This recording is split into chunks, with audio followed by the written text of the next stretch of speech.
muchachos, sean capaces de seguir reglas, ¿ok? En el vestir, en el hablar, en el comer, en todo eso. Eso les va a hacer personas bien hechas, bien estructuradas mentalmente, ¿ok? Bueno, ese fue el comentario que les quiero decir. Seguimos con el trabajo, porque hay que seguirle, ¿verdad? Entonces, a ver.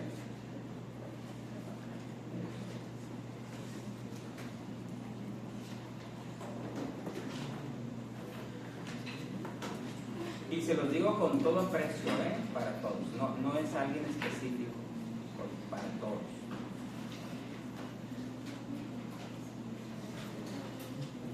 Entonces nos quedamos en la circulación, ¿verdad? Bien.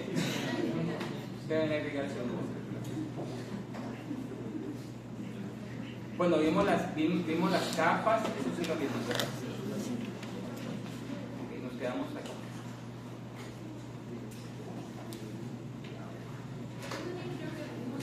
Sí, no, voy a pasarla rápidamente.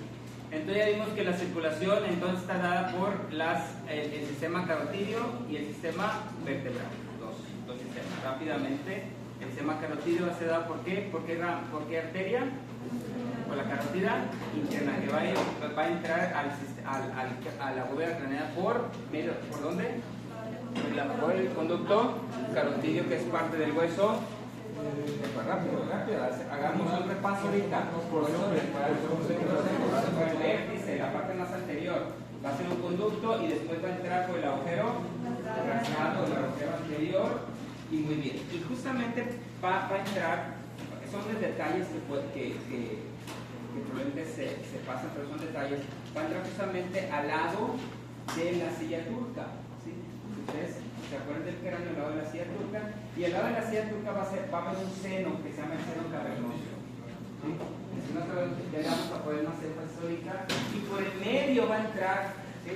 va a perforar, por así decir, el seno cavernoso, o sea, va a ir por el medio, y ahí va a empezar a dar sus ramas. ¿Cuáles ramas dijimos que daba? El sistema carotidio y el sistema. Las tres primeras ramas, primera, la oftálmica, ¿verdad? Una oftálmica que va a irrigar todo lo que es el globo ocular, órbita y globo ocular, y toda esta parte del frente, ¿sí? Todo está irrigado por la arteria oftálmica, ¿ok? Muy bien, eso ya lo vimos en la anatomía 1. Después también tenemos una muy importante que es la corridea anterior. La corridea anterior se va a ir hacia atrás, bueno, no tanto hacia atrás, se va a ir al lóbulo temporal y va a irrigar todo lo que tiene que ver con ¿qué? Con el sistema límbico, ¿verdad? El sistema límbico, lo que tiene que ver con memoria, la amígdala, ¿sí? Por eso es importante eso. Significa que si un paciente tiene, bueno, ahorita vamos a hablar de problemas, ¿ok? Después tenemos la comunicante posterior, y ahí se van a dividir en dos: la cerebral anterior y la cerebral media. La cerebral media dijimos que iba a dar unas ramas que se iban a llamar como lentículas estriadas, que van a irrigar en ganglios basales y parte de la cápsula interna, la brazo posterior de la cápsula interna. La cápsula interna dijimos que eran axones que van a subir y bajar solamente. Y allí en esa cápsula interna, en la parte posterior, va a subir toda la sensibilidad. Si ven que si hay un problema en estas arterias, vamos a tener alteraciones de la sensibilidad y también lo que son los tractos descendentes. Cuando veamos eso, les va a hacer más sentido. ¿Ok? Muy bien. Y entonces se va a dividir en ya ramas corticales, que van a irrigar toda la parte externa del lóbulo frontal, el lóbulo parietal y el lóbulo temporal. Y entonces habíamos dicho que esta parte se ha representado el cuerpo. ¿Qué parte del cuerpo se ha representado? Dijimos que está representado el cuerpo como un monito deformado que se llama homúnculo. ¿Qué representa aquí? ¿Qué parte de mi cuerpo? Pues del tronco hacia arriba. Entonces significa que si yo tengo una lesión, más bien una alteración de la arteria cerebral media, voy a tener alteraciones del tronco hacia arriba. ¿Okay? Y eso es lo que significa eso. Muy bien. Y entonces también tenemos las arterias talámicas, las hipotalámicas, etc. Y también, ahora nos quedamos con la cerebral anterior, que, bueno, sí, ¿qué representa en el cuerpo la cerebral anterior? De la pelvis para abajo y muy importantemente lo que es los genitales, o sea, los esfínteres, ¿verdad? Los esfínteres, y también dijimos que el cíngulo, no se les olvide el cíngulo, porque el cíngulo es un área que va a tener lo que es lo que le da expresión a las emociones de alguna manera, ¿verdad? Entonces una persona que tiene un problema allí pues va a estar como no le va a importar lo que está pasando en el entorno. ¿Okay? Eso tiene que ver con la empatía, con cosas así, ¿no? Más adelante lo vamos a mirar. Esto entonces es el tronco, ¿qué? Carotídeo. Ahora, ahí está el tronco. Me voy a regresar otra vez en las 3 diapositivas para quedar en esta. Me voy a regresar. Entonces tenemos ahí a la arteria vertebral. ¿De dónde se origina la arteria vertebral? De la subclavia, la de la derecha, y la de la izquierda directamente de la aorta, del cargado de la aorta. Entonces ya tenemos las orígenes de la arteria vertebral. La arteria vertebral se va a ir posterior y aquí, como lo están viendo ustedes, se va a meter, ¿sí? Se va a ir en medio de los apófisis transversas, de las primeras 6 apófisis transversas. No usa las 7, usa la apófisis transversa de las cervicales, tiene un orificio, ¿sí? Ahí está para la carótida, ahí va subiendo, asciende, hace una pequeña vuelta hacia atrás y se va a meter por el agujero magno. ¿Okay? Entonces, antes de unirse, ¿sí? Ahora me voy a ir a esta diapositiva. Aquí, se ve mejor. Aquí tenemos las 3. Si ustedes se dan cuenta, voy a ponerlo aquí aquí tenemos péndulo oblonga, puente y mesencéfalo. ¿Ok? Como arterias vertebrales, si ustedes se dan cuenta aquí, como arterias vertebrales, estas arterias vertebrales van a dar 2 ramas, ¿sí? La primera es la arteria cerebelar posterior e inferior. ¿Sí la miran aquí? Está delgadita. ¿Ok? Es la primera rama. ¿Qué significa cerebelar? Pues van a ir al cerebelo y parte de la médula se van a ir hacia atrás. Ok, muy bien.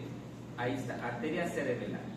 Y de las arterias cerebelares posteriores e inferiores van a salir 2 arterias, que son estas.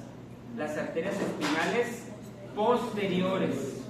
Arterias espinales posteriores, que van a irrigar principalmente a la parte posterior de la médula espinal. ¿Se acuerdan? Las astas posteriores y la estancia blanca, eso va a irrigar las arterias vertebrales posteriores. ¿De dónde vienen? Y generalmente son dos, ¿sí? Van 2 muy pequeñitas, ¿ok? Y van a irse hasta que termine la médula espinal. En cambio, fíjense ustedes lo que pasa con la arteria vertebral anterior. Aquí están las arterias vertebrales y van a dar 2 ramas y se van a unir, a hacer un tronco más grande y se van a quedar en la parte anterior de la médula para irrigar la parte anterior de la médula. Entonces, ¿cuántas arterias vertebrales, arterias espinales anteriores hay? 2 que se van a unir es una, ¿verdad?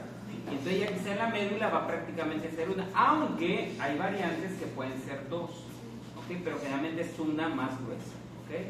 Y esa es la más importante porque va a irrigar prácticamente toda la médula espinal, toda la parte anterior, las astas anteriores y a veces hasta las astas posteriores, ¿okay? Esa va a ser la irrigación de la médula espinal, irrigada por las arterias vertebrales. Ok, entonces las arterias vertebrales se van a unir justamente entre el puente y el bulbo raquídeo, ¿ok? Para formar una arteria que se llama la arteria basilar. Aquí está la arteria basilar. Y la arteria basilar, ahorita vamos a decir sus ramas, va a terminar dividiéndose en las arterias cerebrales que posteriores. Las arterias cerebrales posteriores.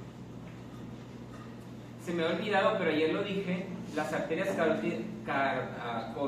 coroidea anterior, la arteria coroidea anterior va a ir hasta los ventrículos laterales para irrigar el plexo coroideo, para que forme el líquido cefalorraquídeo, por eso se llaman coroideas. ¿Okay?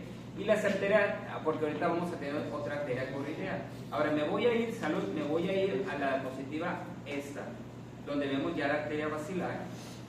Y entonces la arteria basilar se va a dividir justamente entre el mesencéfalo y el puente para hacer estas dos últimas, que son las arterias que dije, cerebrales posteriores, que se van a unir con las cerebrales media por una comunicante que se llama comunicante posterior. Y las arterias cerebrales anteriores van a tener una comunicante que se llama la comunicante anterior, y entonces vamos a formar el polígono de Willis o polígono cerebral. Pero estábamos acá abajo. Entonces, las basilares, ¿qué ramas va a dar? Vean ustedes aquí, va a dar la arteria cerebelar que anterior e inferior, aquí está. Y entonces ya tenemos sus arterias cerebelares. Después va a dar las arterias pontinas y una rama muy pequeñita aquí, que es la arteria que laberíntica.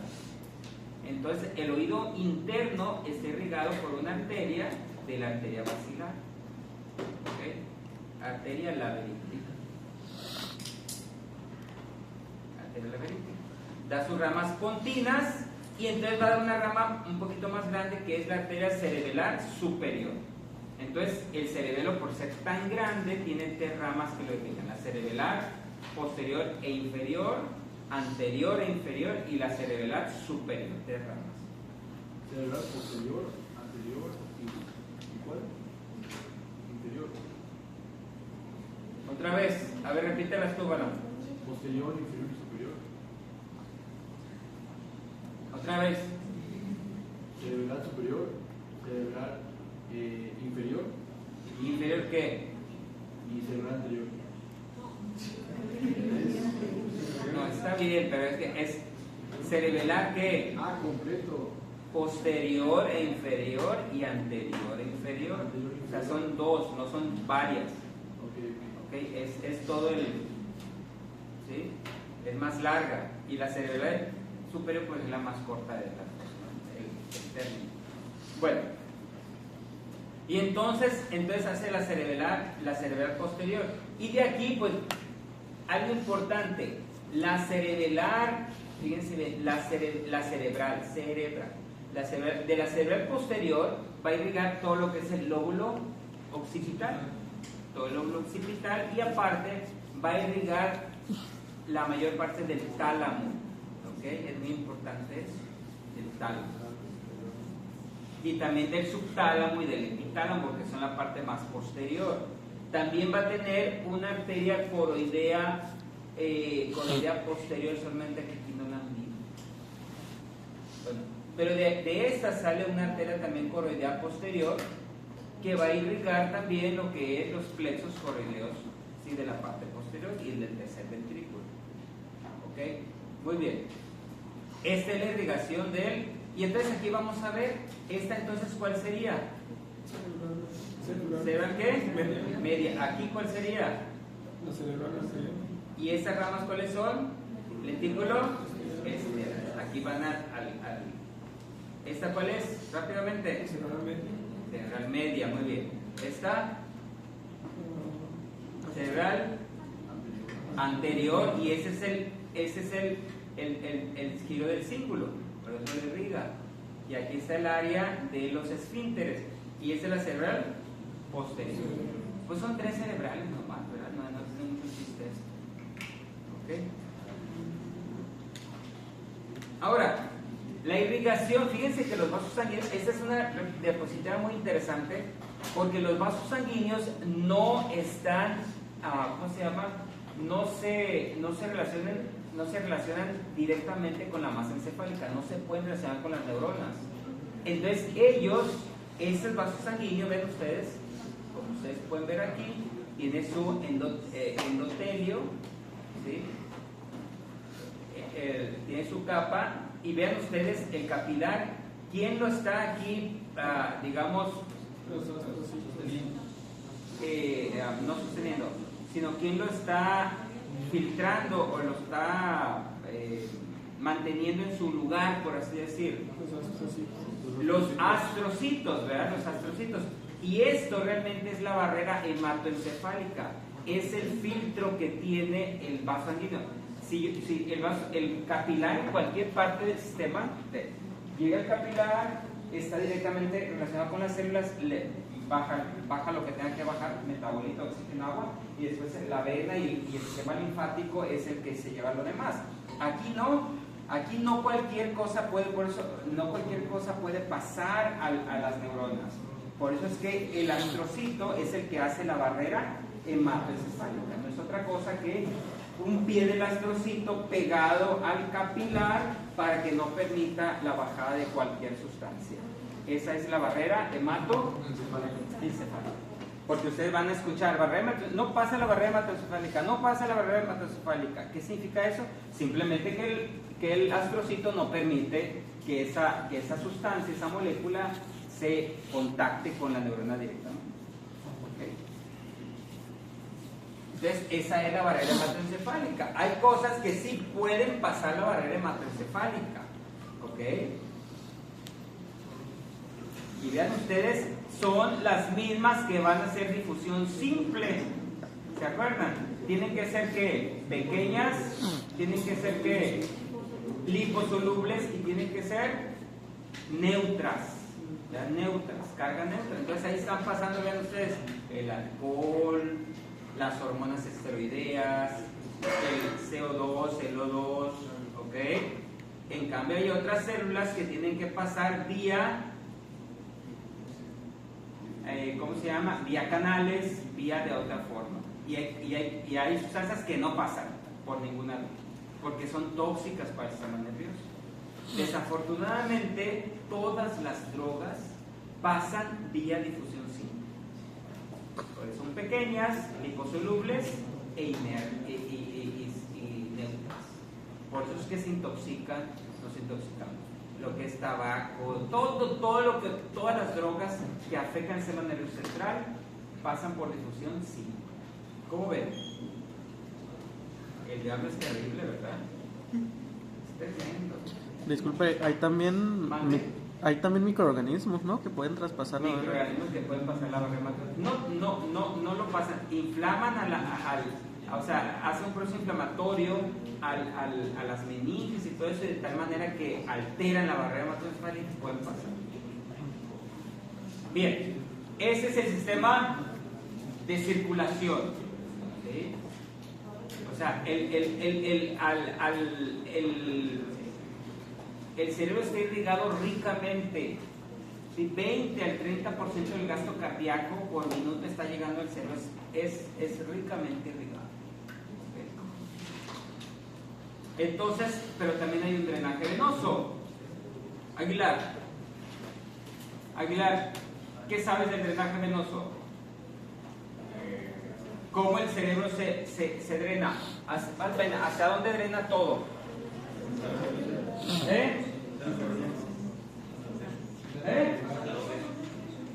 ¿Hasta dónde drena todo? Dije, todo.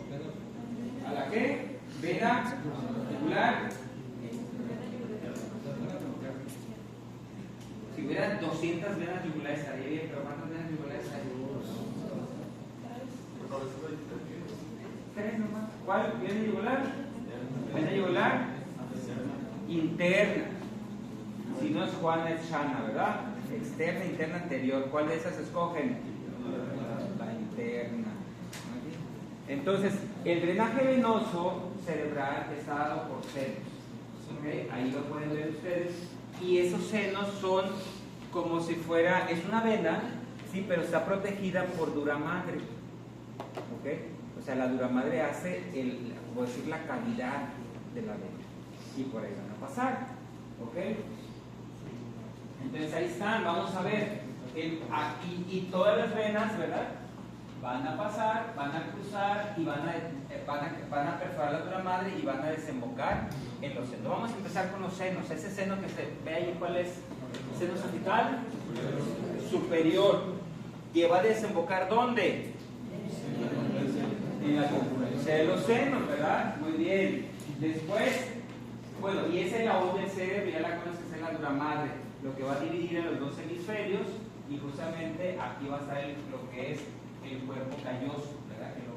Entonces, seno sagital superior va al confluencia de los senos. Después, seno sagital inferior por el borde inferior de la dura madre, que se va a unir a otro seno que se llama el seno, bueno, la vena cerebral magna, y va a formar el seno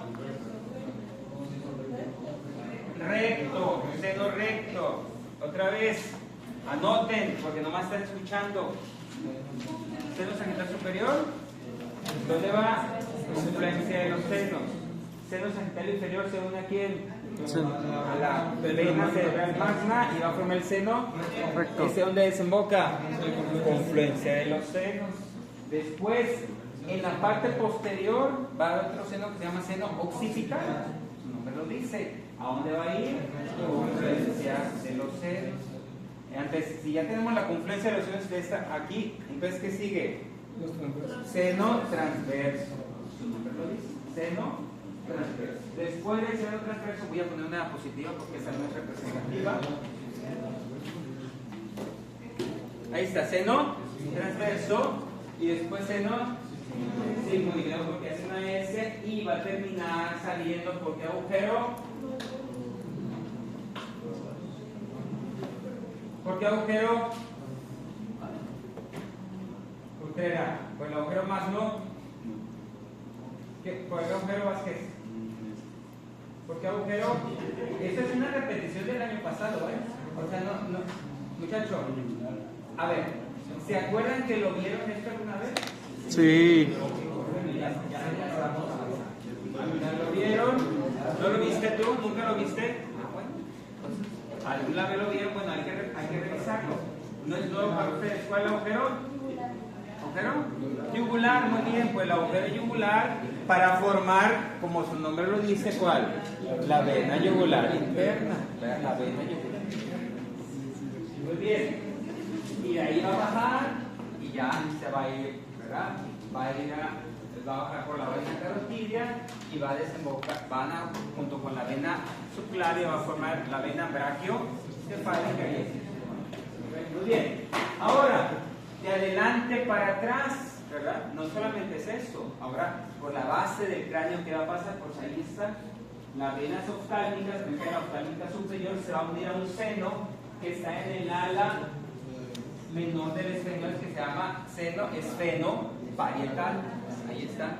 Para formar un seno que les dije ahorita. ¿Seno qué? Cavernoso, muy bien, seno cavernoso, ahí está. ¿Por qué cavernoso? Porque tiene cavernas, ahorita se los voy a mostrar. Seno cavernoso, ¿ok? Y después del seno cavernoso se van a formar dos. Petroso superior y petroso inferior. ¿El superior a dónde va? Al transverso. Y el inferior va a ir al seno sigmoideo. Y entonces, otra vez, lo mismo, ¿verdad? Todo es un drenaje. Y voy a hablar acerca de el seno. A ver, creo que debo de tener, aquí está. Seno cavernoso, ahí está. ¿Sí lo ven el seno cavernoso? ¿Por qué Dios hizo eso? ¿Por qué piensan que cuando se creó se necesitaba el seno cavernoso? Sí,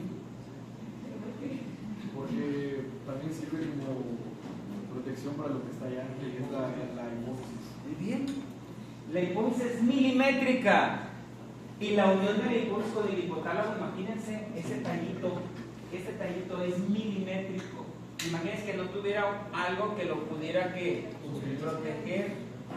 Entonces se necesita el seno cavernoso. Ahí está.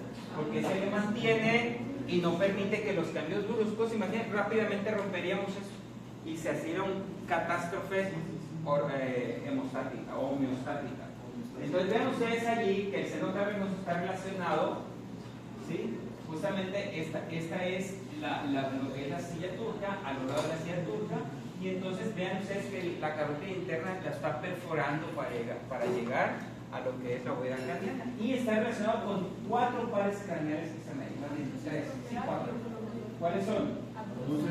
Tercero, cuarto, chiquito y el abducens está dentro del seno carotidio. ¿Sí lo ven? Junto con la arteria carótida interna. Significa que si yo tengo un problema del seno carotidio, una trombosis, del seno carotidio, una infección, ¿cuál parte es el que va a estar comprometido primeramente? El abducens. Seno cavernoso, ¿no? Seno cavernoso, gracias. Seno cavernoso. Muy bien. ¿Entendieron eso? Ahora, ustedes me dicen a qué hora se termina esto. Faltan 5 minutos. Ok, ahora vamos a hablar acerca del líquido cefalorraquídeo. El líquido cefalorraquídeo tiene muchas funciones. Una de ellas es protección, amortiguación, quitarle peso específico al cerebro para que no se golpee, ¿verdad? ¿Ok? Eso es muy importante. Y tiene, el líquido cefalorraquídeo es una producción constante. ¿Cuánto se produce el líquido cefalorraquídeo al día? 500 mililitros, habíamos dicho, al día, 24 horas. ¿Dónde se forma el líquido cefalorraquídeo? Los cuatro ventrículos tienen plexos corridos, principalmente los laterales, y entonces ahí se va. Ventrículos laterales, ¿a dónde va? ¿A dónde va? Al tercer ventrículo, ¿por medio de qué? De los agujeros inter. Después, del tercero al cuarto, ¿por medio de quién? Lo cerebral. Después del cuarto pasa al espacio aracnoideo, ¿por medio de cuál? ¿De agujeros? Agujeros de Magendie, agujero, porque es uno, medio Magendie y 2 de luz laterales, 3 agujeros. Y ahí va a empezar su recorrido por todo el espacio aracnoideo hasta terminar ¿dónde? ¿Dónde termina el espacio aracnoideo? Ahorita voy a poner una diapositiva. Esto ya lo ve. ¿Cuál? Es parte del espacio aracnoideo. Bueno. ¿Qué características tiene? ¿Qué características tiene el líquido cefalorraquídeo? Es totalmente cristalino. ¿Y cristalino qué más?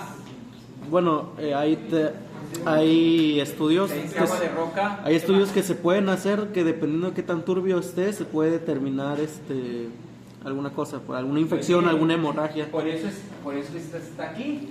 Vean esto, está muy pequeñito, pero ustedes lo pueden sacar por las características. Sodio. ¿Cómo está el sodio? Semejante al plasma. ¿Cómo está el potasio? Semejante al plasma. El cloro, es semejante al plasma. Sí, solo que aquí cambian en estas dos características. La glucosa es la mitad del plasma y casi no hay nada de proteínas. Eso es muy importante. Y aparte no hay celularidad. O sea, no hay ni glóbulo rojo ni blanco. ¿Sí me explico? No hay celularidad. Significa que si yo hago, como dice aquí Ignot, una punción lumbar y yo encuentro leucocitos, algo está pasando. Si yo encuentro proteínas altas, algo está pasando. Si yo encuentro glucosa alta, algo está pasando. ¿Sí me explico? O sea, eso se hace por punción lumbar y entonces podemos hacer diagnósticos. ¿Ok? Mande. Entonces, otra tarea que van a hacer es ¿qué enfermedades se pueden diagnosticar por una punción lumbar? ¿Qué enfermedades se pueden diagnosticar por punción? Es decir, voy a decir, una meningitis viral. Ok, ¿qué va a tener el líquido cefalorraquídeo? Una encefalitis, ¿qué va a tener? Un tumor, ¿qué va a tener? Una tuberculosis, ¿sí me explico? Que ustedes sepan qué es lo normal y qué no es normal y qué les está diciendo eso. ¿Ok? Ahora, ¿con qué presión este líquido cefalorraquídeo está corriendo? ¿Con qué presión está circulando? 2 a 25, 60, de 50 a 180. ¿Qué? mililitros de agua. Ok, milímetros de agua. Ok, y esa es la presión normal del líquido cefalorraquídeo. Ok, muy bien. Y vean ustedes ahí cómo está corriendo. Vean las flechas negras es en el espacio, en los ventrículos, y las flechas blancas es en el espacio aéreo. Vean ustedes que corre hasta terminar ¿dónde? ¿Dónde desemboca? ¿Dónde desemboca? En el seno ¿qué? Sagital superior, ahí está. ¿Por medio de qué válvulas? De las granulaciones aracnoideas. Ahí está. Ahí termina el líquido cefalorraquídeo. Eso significa que si tenemos, imagínense, tenemos una hemorragia subaracnoidea, ¿qué va a pasar con el líquido cefalorraquídeo? Va a aumentar. ¿Cómo va a aumentar? Pues va a aumentar la presión porque no va a poder salir. El coágulo va a tapar las granulaciones aracnoideas, ¿verdad? ¿Se dan cuenta? Okay. Y cualquier momento que se obstruya aquí, entonces vamos a tener problemas. Entonces también en la tarea que les mandé a decirle eso, le van a poner qué significa hidrocefalia y qué tipos de hidrocefalia tenemos. ¿Qué significa pues?